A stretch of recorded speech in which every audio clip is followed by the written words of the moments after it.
Hello, everybody. Welcome. We are live on Facebook and YouTube for the StattoJoe podcast live edition. Oh, yeah, you're so welcome. I'm StattoJoe. I'm joined by the Enigma, Luke Sherwin. Hello, Luke. Hello, Joe. It's so beautiful to be back here this evening, as always, in my lovely white bedroom with my lovely paintings in the background and my Nice. smiley face cushion. It's a good day. Yes, it is. I'm excited to talk about the Euros. Yes, we have had so much action recently in the Euros. What's it been? 4 days of football that we have. We have the rest of match day 2 we need to talk about first. And then we have today's actions that we'll talk about at the very end. And we'll laugh at how bad our predictions were for Group A. Welcome on in.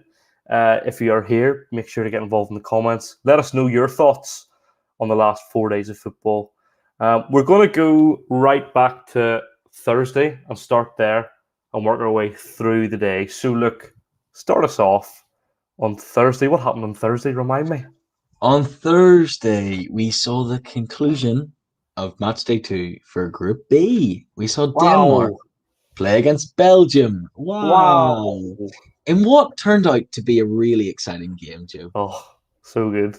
You see when Poulsen scored, I went absolutely nuts in my room. I know you did, because I'm in the group chat with you, Joe, and you sent in a message saying, absolute scenes. Yeah, absolute scenes. It was great to see. To be fair, I thoroughly enjoyed seeing Denmark. As many of you listeners will know, I adore Denmark for no particular reason, no bias at all. I adore Denmark, really love them. And so when they went 1-0 up, I was buzzing, but I just sat at halftime thinking, oh no, this is gonna go badly, and badly it went, because Kevin De Bruyne decided he was gonna come on and play an absolute blinder. He really did change the game, didn't he? Because in that first half, Denmark were easily the better team. Easily the better team, in my opinion, by a mile. Belgium hadn't shown up. People were still looking for them in the stadium. They were like, why are there only 11 players on this pitch? I don't see Belgium anywhere. And then all of a sudden at half-time, on comes Kevin De Bruyne with his broken eye socket and orbital, and he's like, I'll run the show. Let me talk, he said. Let me talk. I'm going to come on here. And he did talk. He talked with his feet. He talked with his feet. It's so true. Let's look at the stats. We, as obviously the StattoJoe podcast, love the statistics. First half statistics, Joseph. We saw an even possession, which in itself is impressive from a Denmark team that wasn't set up for possession. Yeah. But they had 9 shots in the first half, Denmark, compared to 1 from Belgium. A 9-to-1 ratio in the first half against the team that everyone says has one of the best attacks in national world football. They had 1 shot on goal, and it was on target. Denmark had 9 with 3 on target. So that was a good start from Denmark. They had a lot of the ball. They had 1 big chance. They scored, hopefully. Yep. They also had a big chance missed, apparently. They had a lot of shots inside the box. They were able to exploit the Belgian defence. Joe, we kind of touched on it before, but I think this was the first time we've seen Belgium's aging defence really stretched. Watching the game, it just felt nice to be proven right by something that we had spoken about on a podcast, because I'm so used to making wrong predictions. It honestly is quite sad that whenever we chatted about Belgium and we said, well, one weakness that they have are their centre-backs and their defence. Was it Denier his name was? Was it Denier who played? I thought he had a shocker. It was Denier, wasn't it? He didn't have a great one. He's not very 2021 either, because you can't beat Denier. So it's not good from him. Vertonghen had a poor game, I thought. He showed his age. Joey, you're covered there. You're all right. Vertonghen didn't look great. Alderweireld, I don't think, has looked the same in a couple of years since that United move never really happened. He's looked pretty poor.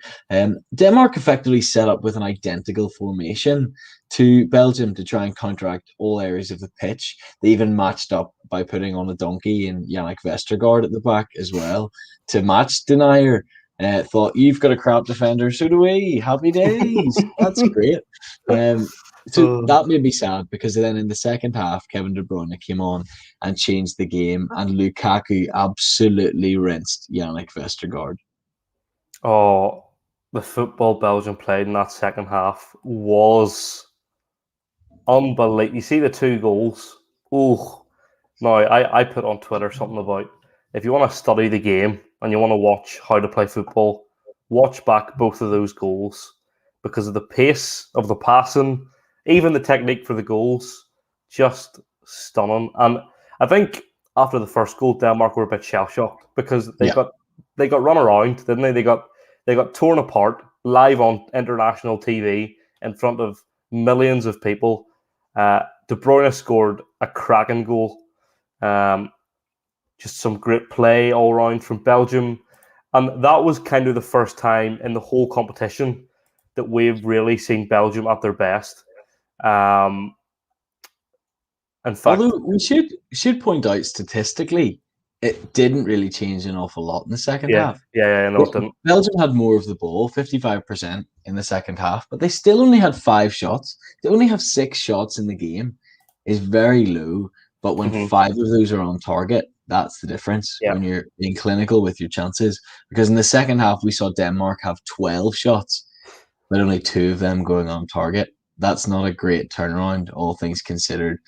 Shots to goal, not overly surprising when they start with a 2 of Poulsen and Braithwaite. Players who are decent enough, but not anywhere near the top of world football, do a job at running the lines at times, but not world-class strikers. I think those stats are kind of inflated. The shots one because Denmark kind of had Belgium on the ropes for the last 10 minutes. You know, they kind of went all out attack on them. They had loads of chances from memory. And I think they were pretty close a couple of times as well. There was a couple where you thought, "Ooh, that was pretty close." But overall, I'm going to say that's actually a disappointing result for Denmark, just based on their performance. You know, Yeah. I would encourage everybody to go and watch Poulsen's goal because the noise in the stadium when that goes in is it's one of those ones that gives you goosebumps. You know, it's just like, that is unbelievable. Like, and to score after 100 seconds, the second fastest goal at the European Championships in history, it was genuinely something that you love to see. Like, it genuinely was, even as a neutral, it just was superb. But unfortunately, Denmark now sit bottom of that group with 0 points with a massive. In fact, I don't think they're going to get through at this stage. I actually do think they're getting through still. Do you think there's going to be more? I think surely there's going to be enough third place teams on 4 points that will knock them off the best place third position. I wouldn't be surprised if Denmark finished that group second. There's a bold prediction. Sure, that's not possible, is it? Belgium are on 6 and the other ones are on 3. Oh, because they play Russia. If Denmark beat Russia and Finland lose heavily to Belgium, then Denmark genuinely actually could finish in second. Let me quickly pull up just the table so that I can see the goal difference. But I wouldn't actually be surprised if Denmark managed to pull through. I think what Richard says there, Richard says that the early goal in that game really set the pace for the match, is so right, because it was a really frantic game of football from then on. Welcome on in, everybody who's watching. Make sure to get involved in the comments. Let us know your thoughts so far on the Euros. It was just one of those things, you know. The game was quick, but yeah, as you were saying, I was really looking forward to 3 points in each position, but we didn't get that. But anyway, let us know tell me about the group then. Tell me. So Belgium are on 6 with +4. So then it seems to be head-to-head, which makes it very interesting because Russia are currently second with -2 and 3 points. Finland are then third with 0 and 3 points because of head-to-head. Yep. And Denmark are on -2 and 0. So if Denmark were able to beat Russia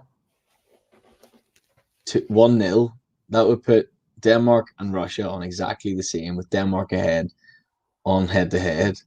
But then if Finland were to lose 1-0 to Belgium, they would also be on 3 with a -1 goal difference.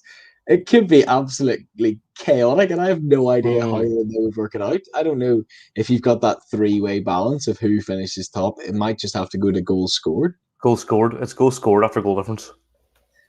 But head to head, where does like if the head to head's confusing, where does it? I have no idea, Jim.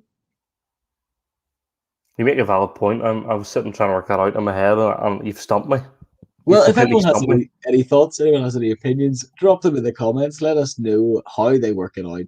Like and subscribe. It's on the screen. That would be great. But we then also on Thursday had all of the action from Group C for this match day. We saw, it's a little bit painful for me to say, we saw Ukraine and North Macedonia. And then we saw Netherlands and Austria. So not only did I get to watch Denmark lose, but I got to watch my other love, North Macedonia, lose 2-1 against Ukraine. And Ukraine amassed many unexpected goals. 3.73 xG I have here, which is massive. 17 shots to North Macedonia's 13, with 8 of those on target for Ukraine. Not a bad set of statistics, just looking through them. I actually didn't see the game. I did listen to some of the second half on the train back from work. It seemed that at times in the second half, North Macedonia kind of were threatening Ukraine without really being, without really scaring or troubling Ukraine. I think, was there 2 missed penalties?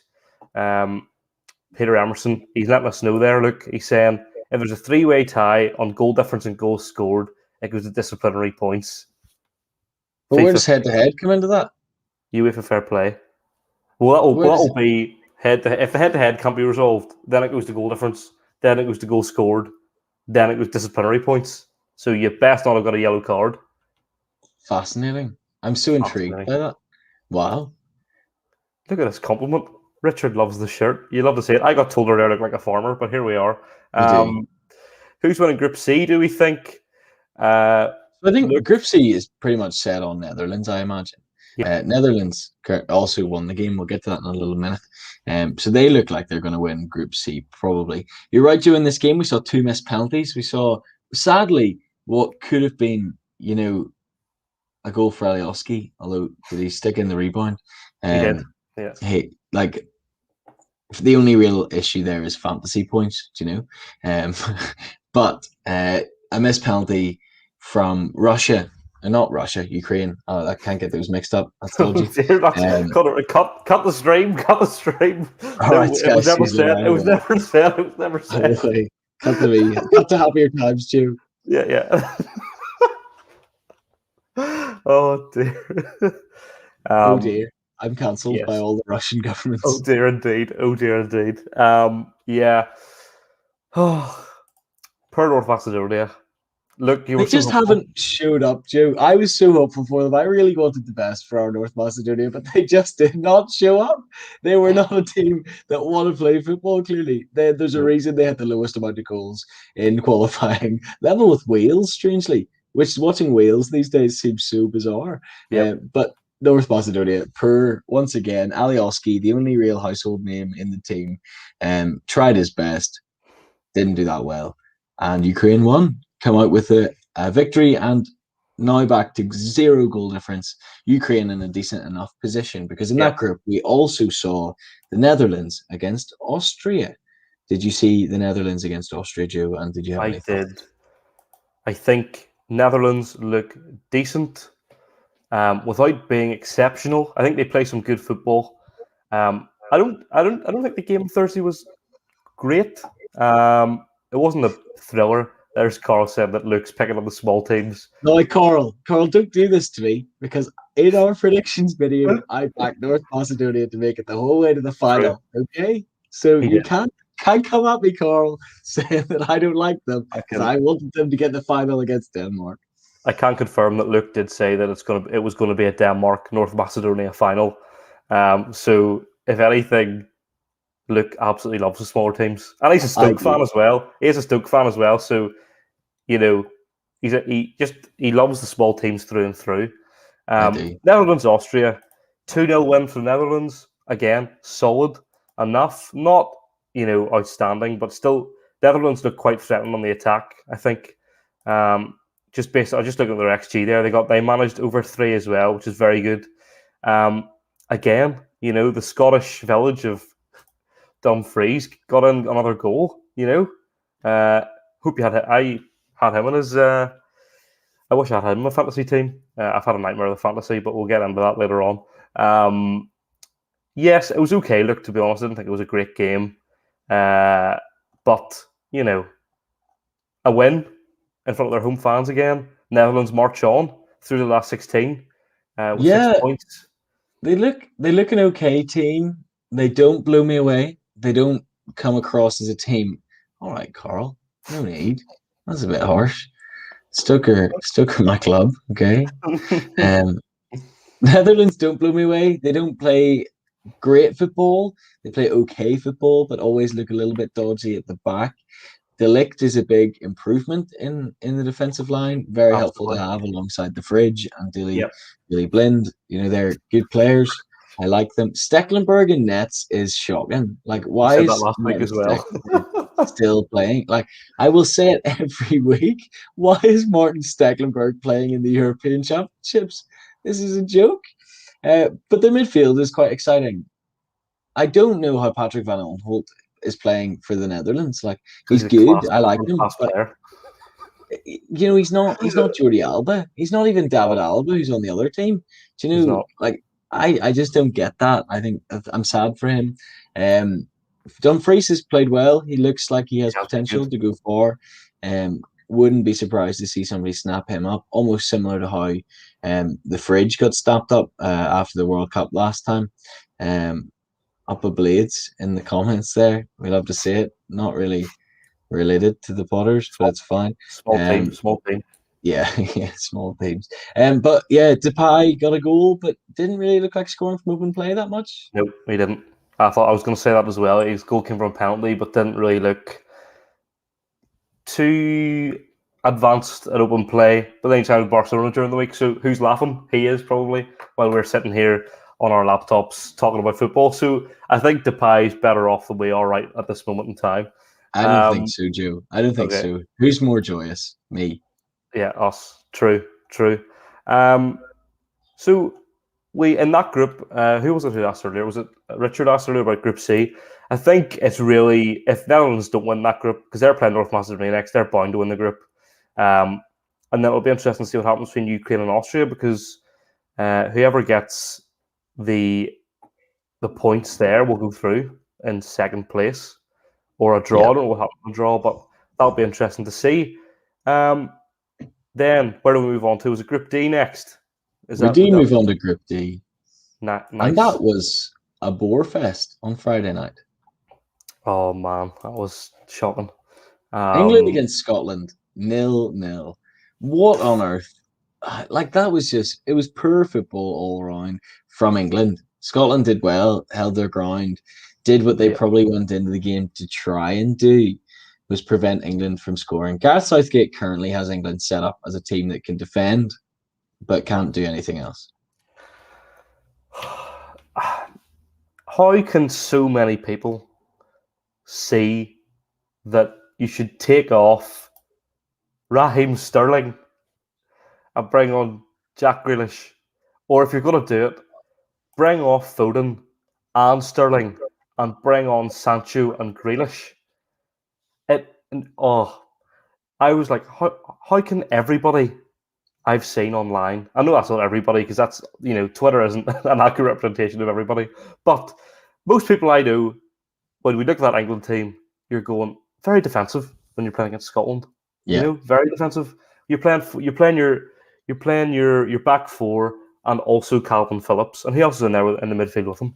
Declan Rice was in there. So it's kind of two holding midfielders and your 4 defenders against Scotland, who are like the 3rd lowest ranked team in the whole European Championships. Mental. That's what I say. Really strange. I guess he looked at it and thought, yes, my counter actions against Scotland will be Reece James and Luke Shaw. They'll get us the goals. And you're like, come on, there's no link between the midfield and attack. Calvin Phillips is a great player. He played really well in the first game. In this game, didn't really do an awful lot.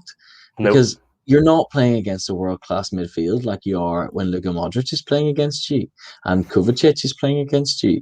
You're playing against Callum McGregor. Billy Gilmore had a good game, I thought. The stats would seem to say otherwise. According to our beloved sofa score, he's got a Mm. 6.2, which I think is incredibly harsh because I thought he did So well to keep yeah, I Mount did at well. bay. But you're right, it's bizarre. Gareth Southgate is strangely picking these teams consistently, which you appreciate consistency, but not when it's consistently average. So I'm confused. Although conspiracy theory time, Southgate wants to finish second in the group. You heard it here I first. so I have two theories. Either I don't really think Southgate's smart enough for either of them. No. But first one is that one that you were saying about second place. Second one is keeping his cards very, very close to his chest, going into the knockout stages. Doesn't want to show off an awful lot before they go in. At the end of the day, that group, England were always probably going to qualify from regardless. They're in 4 points now. They're definitely getting through, whether they finish first, second, or third. Yeah. And I think that he probably sees it as not. Well, I don't know. I don't think he's this smart. But if he was doing this for me, I think maybe keep the cards close to the chest, really look crap, and then go into the knockout stage and absolutely obliterate teams. I don't think that's going to happen. That's just another theory I came up with.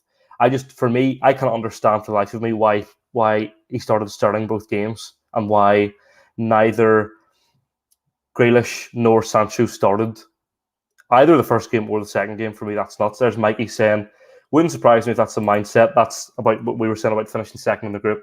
But how negative is that? Surely you want to win every game and beat the best to win it all. And I agree with him completely. It shows you don't have confidence in your team, that you don't feel like you could go and face the best teams in the round of 16, for example. Yeah, you would think so. Although I do like that idea of holding your cards close to your chest because he knows Mm. he's getting through from the group stage. And going into the tournament, the England team was the hardest one to predict out of any Mm. team almost. Spain's very young, so it's quite hard to predict. But other than that, you could look at the France team and see roughly what he was going to do. You could look at the Portugal team and see exactly how he was going to set up. You could look Mm. at Italy and see genuinely 4-3-3, that's what they're going to do, and Belgium largely similarly. Mm. England have a much more diverse group of starting 11s in their arsenal. Yeah. And so I wonder, will something change come group stages? Will something change come their final game? I'm not sure, but I would love to see Sancho get a chance. He's. I thought he's only ever played well in an England shirt, like Yeah, friendlies, same. qualifiers. He's been a good bright spark in the team.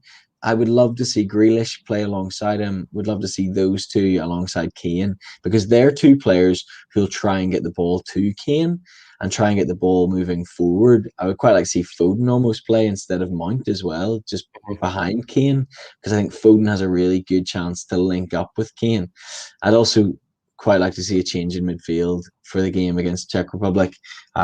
I like Calvin Phillips. Declan Rice is fine, but one of them should probably drop out for Yep. Bellingham or Henderson, Yeah, I agree. or someone who can go forward a little bit more. Yep, 100%. I think as well, just looking at the team who finished second in Group D, the team who finished second in Group B. The risk you're on there is Spain could easily finish second in that group, They depending on how could, results go, because they're only on 2 points going into this game. They yeah. can only finish a maximum of 5. Sweden have 4 and Slovakia have 3.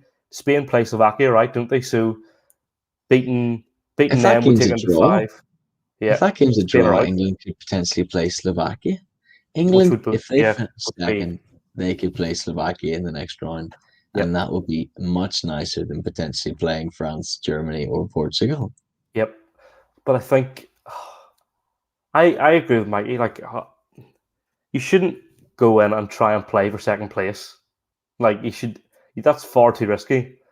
But it is risky. But if you win your first game, you almost can afford to because you Yeah. know Scotland aren't really that much of a threat. You know Scotland aren't going to win the game realistically. And so a draw is a great position to be in. And now it's in Yeah. their hands, really. They play Czech Republic. A draw against Czech Republic confirms them second place. Yep. If Southgate wanted to do that tactic, he's done it fantastically well. But I think it's all speculation. So would Czech Republic finish above England with a draw because of goal difference? Yeah, they would. Nuts. There's Spain will not make it far whatsoever in this tournament. Not clinical enough. We're just about to get onto that. Clay, I agree with you. They've been poor. They've been poor. But the other game in Group D, just before we move on to Group E, was Croatia Czech Republic. Croatia, one of the teams that haven't shown up yet. A 1-1 draw. Let's look at the statistics very quickly. Czech Republic had more XG than Croatia. Similar level of shots. Only 3 shots on target out of total of 22 shots in the entire game is poor. Disgusting. That's really, it actually It's like makes me watching sad. a Stoke game. It's like watching Stoke play. That is honestly all we did all season. When Tyrese Campbell got injured, and we would watch a Stoke game and there'd be like 14 shots, and half of them was on target. Like half a shot was on target, not even a full shot. Like it was that bad. And so in this game, I hated it. Fair play though to Patrick Schick. I don't think many people had him down to be one of the top scorers at Euro 2020, No. but he's done very well. Yeah, got a penalty in this game, I think. Yep, he did. So he's up to 3 for the tournament after his flipping ridiculous goal against Scotland on Monday night. Shocking result for Croatia. Thoughts? I think Czech Republic played really well against Scotland, so I was kind of expecting them to have a decent enough game, and I think a draw in this game was roughly what I thought would happen. You see a team, they steamrolled Scotland in one sense, in that they got the result because Scotland couldn't put the ball in the back of the net, and they did exactly what they needed to do. But Croatia again looked poor. They haven't been great, in their last 12 games. They've only won twice. It might have been a harsh pen, absolutely, but that's the nature of the game these days, isn't it? So many pens given. We'll talk Very about that red harsh. card today. Oh, yeah, I know. Angered me. And so, yeah, it was an interesting one. A 1-1 result isn't bad for Czech Republic at all. Peter Emerson here saying that 6 of Czech Republic's starting players play for Slavia Prague. Kufal and Suchek, who did last year. Team chemistry means more in international football. I think that's a fascinating point. Joe, what do you make of it? Well, let's apply it to the team that I know most about, and that's England, right? Because you look at the point that Peter's made there, and you look at the England team. I don't think it's unfair to say that England have one of the most exciting squads at the Euros, probably apart from France, Portugal, maybe. No, maybe they're probably more exciting than Portugal, in my opinion. But they all play in teams that are big rivals, and this has always been the problem with England. They're always playing rivalries. You even had City and Chelsea in the Champions League final.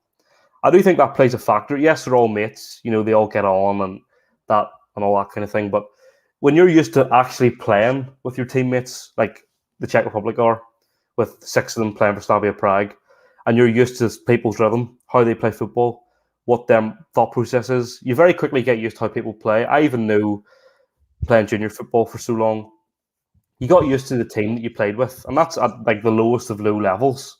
So think of how much more enhanced that would be at international level, which is the highest level of the game. Peter, I think that's an excellent point. And I think that's going to be interesting to see how that goes throughout the tournament. I think France, despite the fact that they play in a lot of different teams, they have a very good squad and team spirit when they play together. But I think your point about Czech Republic's interesting. Czech Republic are going to go through, I think, to the last 16 because they have 4 points. I think that's going to be enough. So that is crazy. Yeah. I think England are in a fortunate position in that I think Gareth Southgate's main strength is his man management. I think he has a togetherness in the England squad that maybe doesn't always exist in an England team. Do you think chemistry in the England squad is poor because they all play for opposing clubs during the season? Well, Joe was just kind of touching on maybe that is the case. I think Gareth Southgate does very well at making them coherent and making them like each other. However, I think what Gareth Southgate lacks in is tactical awareness and actual, management experience. He hasn't managed anyone anyway successful apart from England. So I think that's maybe one of the downfalls for England. Czech Republic do look like a team that like each other, a team that gets on well. So that's quite nice for them. Absolutely, and it'll be interesting to see how those final games play out. because really the bigger game of the two is Croatia Scotland, because a team wins that game is potentially going to go through. Mikey says there, I think it's one of the best team chemistry in years, which I agree with as well. But it's poor team selection, and it's mad because Southgate took that England team to the semi-finals of the World Cup that they really had no right to be at, and Yeah. because you can't discredit him as an England manager because of what he's done, but at the same time, some of the decisions he's made for this Euros have been baffling to me. Like even when he brought off Kane, my first reaction is bring on Calvert-Lewin, but he Yeah. brings on Rashford, and then Rashford did nothing. So it's like Yeah. mental. He said he would pick up based on form, and then immediately chose against that by picking Eric Dyer, in January. And people called him out for it. And I think it's kind of happening again. He says he's kind of picking based on experience at the moment, is his call that he's making. But I don't know if that's a good call to make. Mm. Um, because Rashford is bad at the moment and has been bad for a few Yeah, months on the pitch. Sterling's largely similar, and I wonder that goal in the first game maybe made him think, I'm vindicated here, But all things considered, I think he's picking too much based on experience. And you look at Jude Bellingham and the performance he put in against Man City in the Champions League, and you yeah, think experience means nothing when you've got a quality player. Experience goes out the window. You see Mbappe run riot in the Champions League and World Cup at such a young age, and you think, why on earth can you not just do that? Carl mm. says here, I feel like England are not brave enough to go for it when they need it most. And that's potential comical. Mikey says that Kane went off and they started putting crosses in with no one in the box. And Mm-hmm. yeah, you're right. And I think it all links back to this idea that Gareth Southgate needs more experience as a manager of a team to actually have success. He needs more management experience in various situations where he needs to diversify tactics. He needs to figure out what works when you're playing a Scotland team that are set up to purely defend against you and try and Yeah. hit you on the counter. You shouldn't sit so deep because nobody's going to do anything in that case. Yeah, it's just a frustrating one at the moment to watch England. I hope he proves me wrong. I hope they go out and smack Czech Republic 7-0. I hope he plays Sancho, Grealish, and Foden behind Kane, and they all click and they all play really well together, and they score a hat trick each. I hope that's what we see, but it's not going to happen. Yeah. Just in terms of time, we'll need to move on now to Group E. Like, I could talk about that England starting selection for an hour because I thought Yeah, it absolutely baffled me. Move on to Group E, which for me is turning into the surprise group of the entire championships in terms of position in the group. We have a very interesting 4-3-2-1 going on here. I know that's not me talking about an interesting formation. That's me talking about the number of points in the group as we read down. We Sweden are top, 4 points. Slovakia 3 points. Spain 2 points. Poland 1 point. I think the main headline of this is Spain are struggling, as I said in the title of this stream, and it's a really bizarre. I don't even know how to describe it, but it's just bizarre. I'm lost for words. it is strange, especially Alvaro Morata. Is he a good footballer? No, I think is the answer. Richard saying that Spain haven't showed up. Defensively, they look okay. They don't look awful. A player like he is Eric Laporte, um, is a good player to have in your team and does shore up your defense alongside Pau Torres, and I think that helps.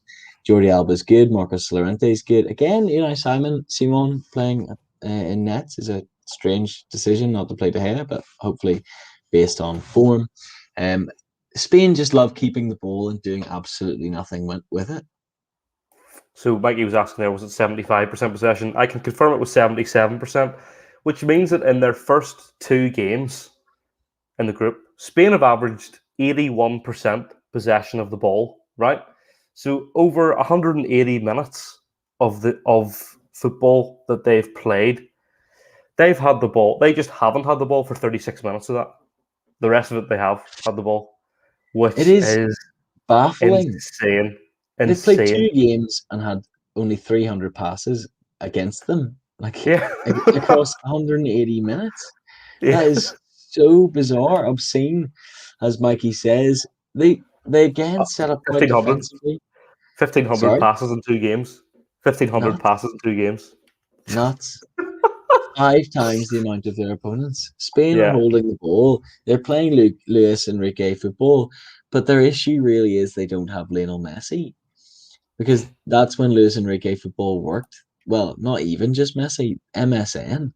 When they had Messi, Suarez, and Neymar, you look at the front three and you don't think that Mom is quite as good as MSN. Morata, Olmo, and Moreno. Mom is really not that good. MSN was always superior, you know? It's like that time when you're sitting up late on MSN, messing your friends, and Mom walks in and says, "Get off MSN. It's time to Fair go to play. bed." Fair And you're play. like, That's well done. no, I want to stay up with MSN. And you get in a scrap because your mom thinks she's better than MSN. And in this case, she's clearly not, because Olmo, Moreno, and Murata are terrible. And then that whenever you're a good boy and you go to bed and then you get your breakfast served to you, as Richard said, Spain would be able to finish that breakfast. You know, they couldn't finish it, even if it was served to them in bed. Quite the analogy, look, quite the passion behind that speech. If only you were so passionate in your day-to-day life. That's not true at all. Yeah, yeah, no, that's harsh for me there. I just had to take it somehow. But you look at the stats once again, right? Spain managed an XG of 2.95, 77% of the ball, 12 shots, 5 on target, which is the same. Actually, Poland only had 5 shots at goal. But what's really interesting is Spain had 5 big chances in that game against Poland, and they missed 4 of them, including a missed penalty. I saw a stat saying that the mixed or the missed penalty rate is the highest in European Championship history. I think I can't remember what it was. I remember at one stage it was only 1 penalty had been scored out of 6, but it's changed since then. I can't remember what it was. Clay asks there, Joe or Luke, how would you fix that Spanish finishing? Just get me up top. I think I'll go up top, stick my head on it a couple of times, top corner. I think that will be sorted. Hola, me amo Joe. You see, sorted. There we go. Get me on the Spanish plane. Get me on the Spain. The Not plane to only in Spain. this stream have we been cancelled by Russians and Ukrainians, but we've also been cancelled by Spaniards now. Yeah. How would you fix the finishing? So I personally would start with Moreno up top. I know he missed the penalty, but I would start Moreno I ahead of agree. Morata. Yep. And I think almost fine, but I would also probably play Ferran Torres. Ferran Torres one side. I can't do it. No, you have to. You have to do it. Say it. Say it. I Say it. think he should start Oyarzabal on the other side, because I can't face Adama Traore ever playing a game of football ever. No, don't do this to me. Oyarzabal and Ferran Torres, I think, should start either side of Gerard Moreno. They're not necessarily big household names. They're new to the Spanish football game generally in the national team, but form-wise, they're probably slightly better. Oyarzabal had a fantastic season this year for Sociedad, and Yep. Moreno had one of his best goal-scoring seasons ever, if not the best, for Villarreal. So I think that would be a better front three.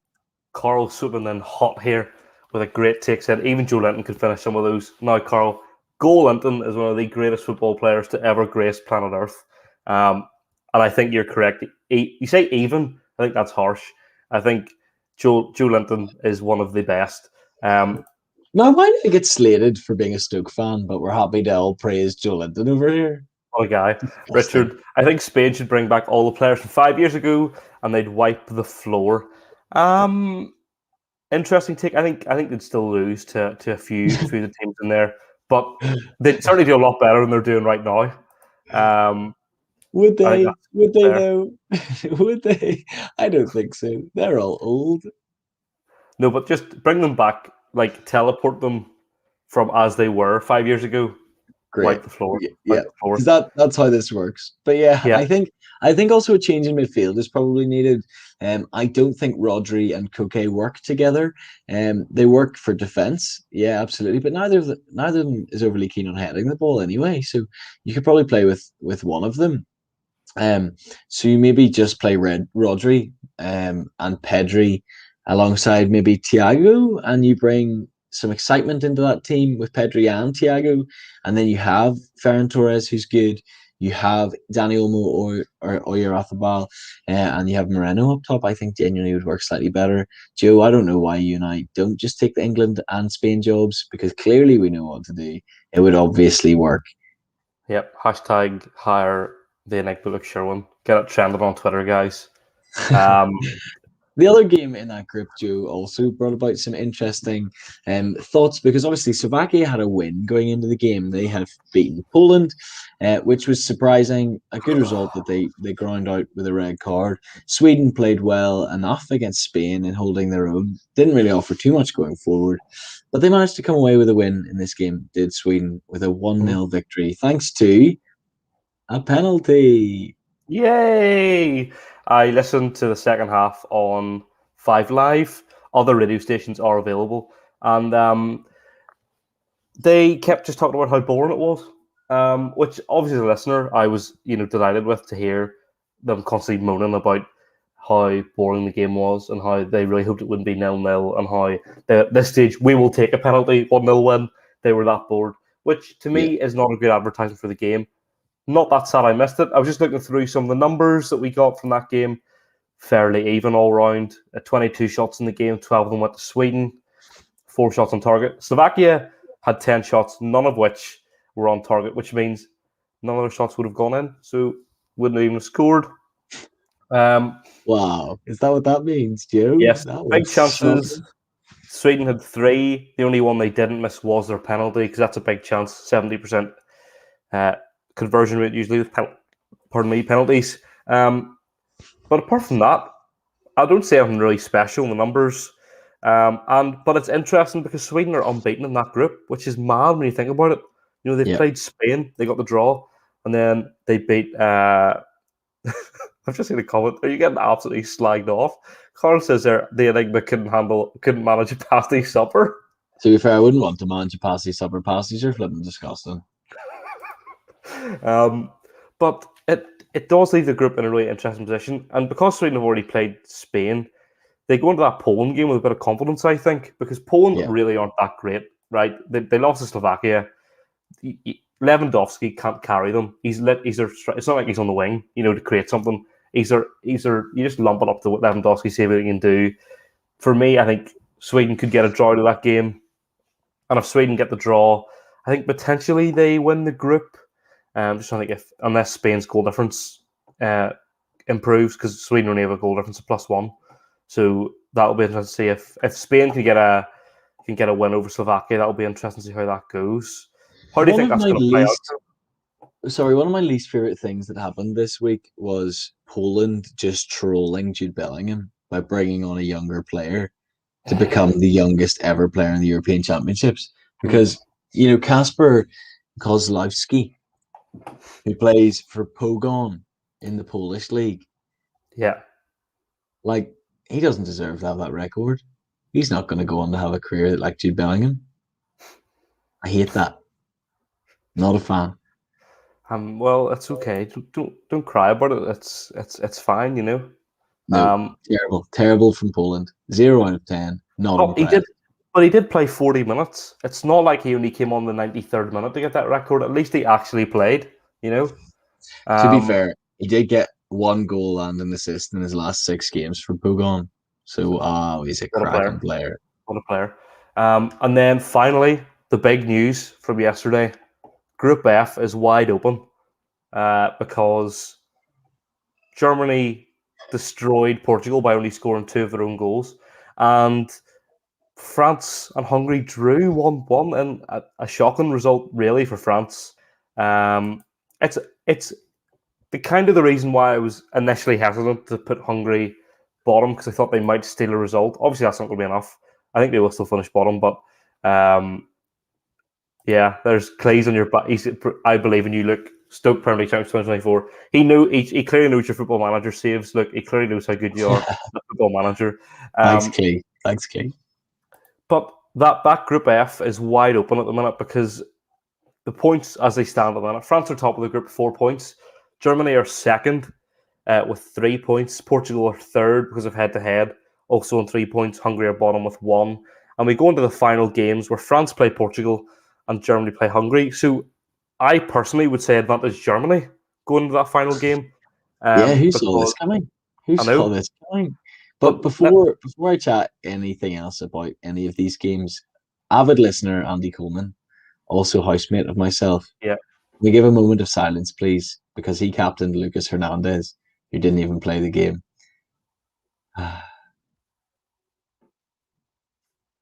Sad for Andy Coleman on that one. That's sad. I also nearly captained Ruben Diaz, and I'm glad I didn't. But he was in my team, and also I captained Varane because I thought France will definitely get a clean sheet against Hungary. No problem. No, none of my front three performed. Lukaku, Pukki, Harry Kane, nothing from them either. It was a sad week in fantasy all around. Not a good time. But yeah, Joe, this group is nuts. Germany have the advantage.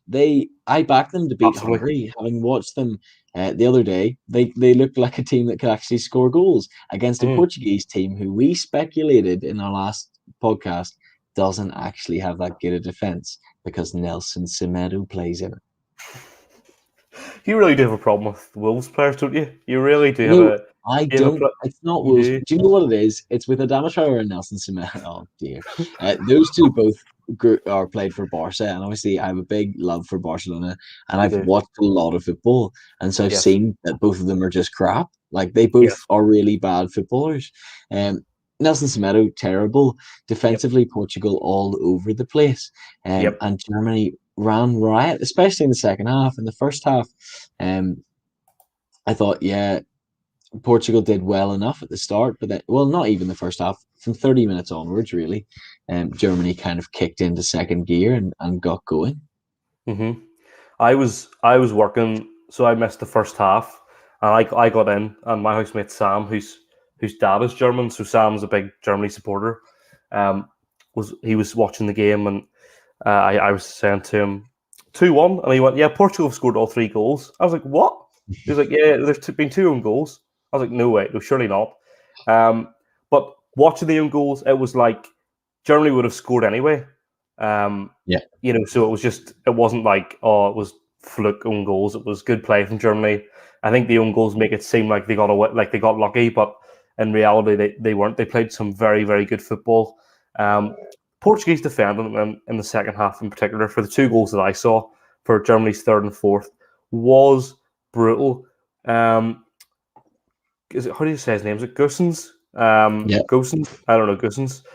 His goal in particular for me was shocking because the amount of space he had for that header was ridiculous. Like, that is at international level. The defending champions of the Euros defending like that. Not having it. I'm not having it. Well, they're just going for the repeat of finishing third again and then win the Euros. That's what they're going for, clearly. And it broke and fix it. Do you know what I mean? Yeah, you look at their defence and you see Rafael Guerreiro, who has never been an out-and-out left back. He's been a left wing back for Borussia at times, so he's not defensively unbelievable. Nelson Semedo, we've been here many times before, and Pepe, who is aging. Other than Ruben Diaz, defensively not fantastic. Rui Patricio, a decent enough goalkeeper, but there's only so much a goalkeeper can do. Germany completely overran the midfield. Gundogan, Kroos, Havertz, Müller, even Kimmich coming in from the right. The 5 of them absolutely ripped Daniel Pereira and William Carvalho to shreds. You're not going to see Bruno Fernandes getting in the nitty-gritty and trying to win a battle with any of them. You'll see him looking to take a penalty and do everything that's bad about Ronaldo. Bernardo Silva is largely similar. Diogo Jota, they're not players that enjoy getting stuck in. I think that's where Germany really benefited, was in the middle of the park, and that let them do everything else. I just have a quick question for you. How old do you think Thomas Muller is? Thomas Muller at this stage must be at least 86. Now, Thomas Muller was really young when he broke through at the 2010 World Cup. So in my mind, I think he's 31. You're spot on. Spot Look on. at that. But, Look but he looks at he looks that. 38 or older. Do you know what I mean? Like, he hasn't changed in He's been what? around for a long time as well. Yeah, You assume that he is like 35, yeah. 36. He's really getting on. But You know, 31, in my head, I was like, this must be his last major competition. Do you know? Like, I honestly thought he was like nearly dead. Muller is not human, says Clee. It's just he looks like your granny or something. It's just so bizarre. I don't he does look understand like it. my granny, to be fair, now that you mention it. Yeah, you're Does he right. actually? No, not at all. Not at Oh, all. that would be funny. But yeah, Um, he's got another, like, considering the World Cup is next year, yeah, he definitely has another tournament in him. It's mm, really not that long away. He might die in the Qatari heat. But could do. we'll just see how it goes. Neuer, I thought, had quite a bad game, and Rudiger didn't have a great game. Loved his passion, loved his enthusiasm when he cleared the ball, and he was Mm. screaming and shaking his fist. What a guy! But Germany did a very German performance. I feel professional, thorough, did what they needed to do, and got the result. And it was, for me, it was a shock result. I thought, well, Germany could have won, and I thought they might win, but not 4-2. No, This is so bad. I can't remember why I don't know why I'm laughing so much of this, but they were saying that your man Gusens was rejected by the German army or police or something because he had one leg shorter than the other. I'm not too sure why I found that so funny, but I did kind of find that quite funny. Great result, leaves that group wide open, and as we said, I think it's advantage Germany. I think Germany could go on to win that group potentially, because I could see a France-Portugal draw potentially, because they both need to kind of get a result there. And the other big shock was Hungary-France, yeah, 1-1 draw. You know, with Hungary going 1-0 up as well, and a nervy second half for France. Even though France dominated the majority of the game, just look at the attack momentum meter. Pretty much all of it goes towards the French side, and certainly statistically, if I could say that word, they were on top as well. yeah, 589 accurate passes, which is again Spain levels. yeah. But Hungary grind out a result. Like they were close to doing against Portugal until they collapsed at the very end. Um, they've done well defensively, Hungary, apart from conceding 4 goals. They've done Yeah, well defensively. so If you true. take out that anomaly, if you take out that anomaly, which was mental, you know, yeah, mad. Good result for I Hungary. I don't think France have shown up to the Euros yet. No, They've got a win and a draw, but I don't think they've shown up yet. I don't think they've played anywhere near full capacity. I don't think that they have showed anywhere near enough to win the European Championships. Defensively, haven't been that good. Kimpembe, to me, is not that good of a defender. I really don't rate him at all at the moment. And I don't know if this diamond that they're playing works. hmm. I don't know if this setup narrow enough. Maybe why Digne played to bring a bit more width on the left and whip a ball like he can. But I don't think Benzema and Mbappe work that well together with Griezmann in behind.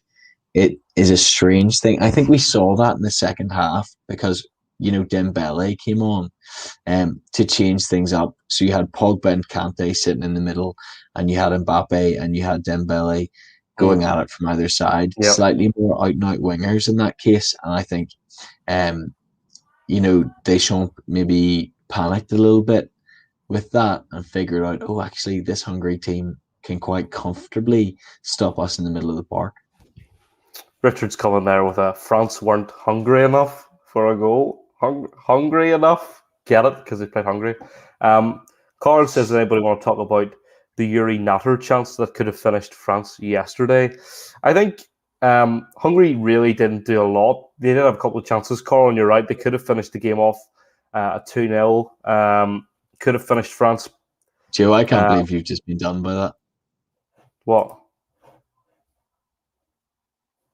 That name. What have I done? You didn't say it right, to be fair, but it's quite clearly urinator. Oh, right. Joe, that is shocking from you. There's no player called urinator. You idiot. You've been done after last week. You had such confidence that none of them could get you with these fake names, and you've only gone and done it. You've given in to the urinator. Shocking. I was just going to ignore the comment personally. I was just going to move on. I've left. Okay. Well, I'll sum up in saying France haven't showed up yet, and I have no idea how the game against Portugal is going to go. I have no clue what that game will end up like, because it could go any way at all. Yeah, I think we could see I'm going to go out and say a 1-1 draw. I'm going to say a 1-1 draw, which could sit Germany right down to the ground. I'm still slightly recovering from that horrendous mistake. I think I actually do think Germany could win this group now. Yeah. Just with that Hungary result. Which I think is bad news for England. Because other than I don't know who they would want to play between France and Portugal. Ireland, I don't think. Portugal, maybe. Yeah, I'm intrigued to see how it all ends up. But it's an exciting time all around. Joe, we did have games today, but I'm wondering, do we maybe leave those for our Wednesday night show and we just talk about all of the games from match day 3 for sake of time and for sake of keeping it all continuous? We'll chat about Wales against Italy, Turkey against Switzerland, and all of the other games that take place between now and Wednesday night, when we will see all of the group stages concluded and know exactly how badly our predictions have been from the off. And we can talk about our fantastically set up knockout stage games. It's an exciting time. Yes, these next few days will be exciting because games mean things more than ever, and people will be busting for a chance at a goal. So I'm excited. I hope you are as well. Guys, thank you so much for joining us tonight. As it says on the bottom, scrolling across, check out the StattoJoe podcast on Apple, Spotify, and Google Podcasts. We're there usually every Monday and every Thursday. So check us out on our podcast providers. Be sure to like and subscribe. It's been a pleasure, Joe.